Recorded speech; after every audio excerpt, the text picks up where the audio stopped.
There's a quiet revolution going on in EV car production at the moment, and it's not one that's pointing in the right direction if you are a believer in net zero and reducing emissions. Manufacturers all over the world are writing down billions of dollars in investment in EV production on the simple basis that no one is buying their cars.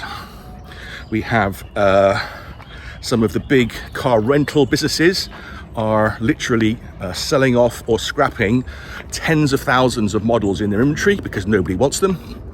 And governments, because they're tight on cash, are starting to cut or slow down the size of the subsidies for buying them, and suddenly people are stopping.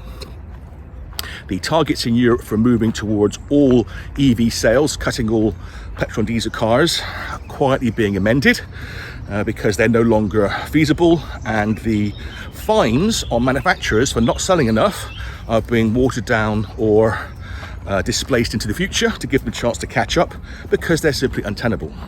In fact, one of the few countries in the world not to accept this reality and is currently continuing with the targets and fines it's had in place for a while is the UK.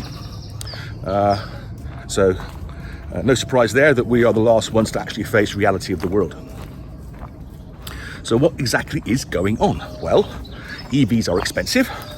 The range worry is still there.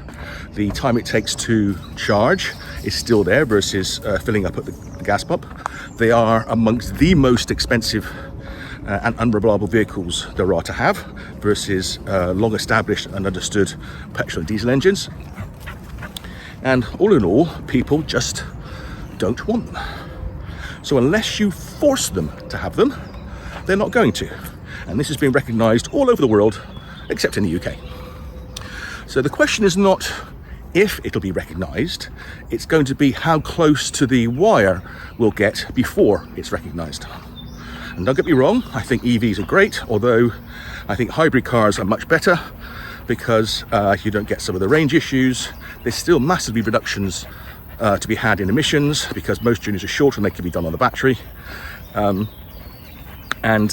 they still have some of the cost and maintenance issues that a normal EV has, but at least they're on the right track.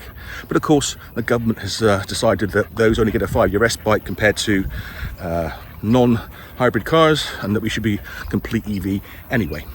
So expect all that to change at some point.